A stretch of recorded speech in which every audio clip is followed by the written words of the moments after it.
fil des pages de Jeanne Orient, avec Françoise Lefebvre et son dernier livre, La salamandre aveugle, inventaire de l'oubli 3, à la mémoire de Christian Bobin, aux éditions Jacques Flamand. Un certain jour de novembre 2022, j'ai eu 80 ans. Je le réalise mieux si je l'écris en chiffres, 80 ans. C'est aussi la première fois, est-ce un effet de l'âge, que j'écris sans ponctuation, sans passer à la ligne. J'ai voulu écrire un livre, j'ai voulu revoir les murs, les fenêtres, les portes, le grand large, les routes et les bois, les clairières et les jonquilles. Et voilà qu'en ce jour de novembre, on m'annonce ta mort, Christian. Toi, qui connaissais cette chambre que je n'arrête pas d'écrire, que je n'arrête pas de raconter, dans laquelle je n'arrête pas de retourner. Peut-être que c'est la dernière fois, au fond, que j'irai dans cette chambre de la Bastille.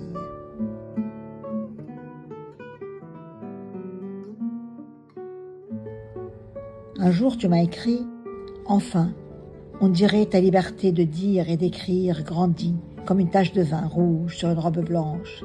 Tu as beaucoup de livres encore à donner. La bougie qui grésille dans la petite chambre de la Bastille, même giflée par les vents, ne s'éteindra jamais, et son ombre longtemps encore dansera sur le papier blanc. Le fond de la vie, Françoise, est terrible, terrible et beau. Le terrible diminue un peu, et le beau s'accroît grâce à des gens comme toi, grâce à ta manière d'aller dans le noir, en chantant, comme font les enfants. Voilà plus de 20 ans que je n'ai plus relu tes lettres, Christian. J'ai ouvert la malle de mes souvenirs, de ma vie. Quelqu'un m'assène, c'est peut-être moi. Au fond, tu écris toujours le même livre. C'est vrai.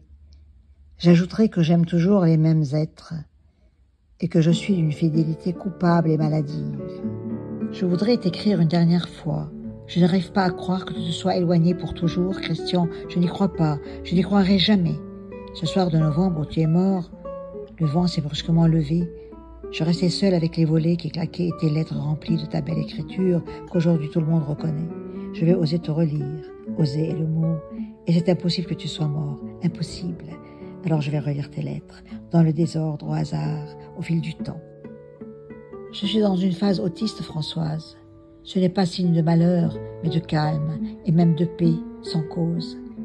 Dessous ce silence, comme tu t'en doutes, je creuse ma galerie. Je poursuis l'écriture.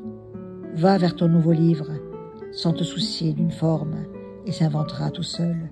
Je t'embrasse, Christian. Ce livre de Françoise Lefebvre n'est pas un livre seulement sur sa correspondance avec Christian Bobin. C'est un livre à la mémoire de Christian Bobin. Mais c'est un livre qui continue à parler d'elle. Ce livre, c'est tous les livres de Françoise. C'est à chaque fois une grande parenthèse où elle nous emporte. Elle nous séduit, elle nous charme, elle nous émeut. À la buée de soie, elle écrit Françoise. Elle écrit toujours à la buée de soie.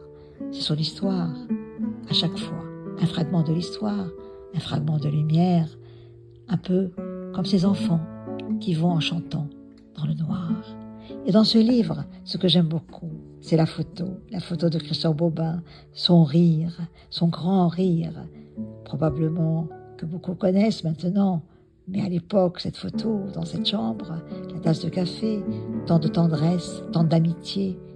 Et Françoise reste cette enchanteresse qui nous raconte des histoires à la lanterne magique, des histoires de la lanterne magique.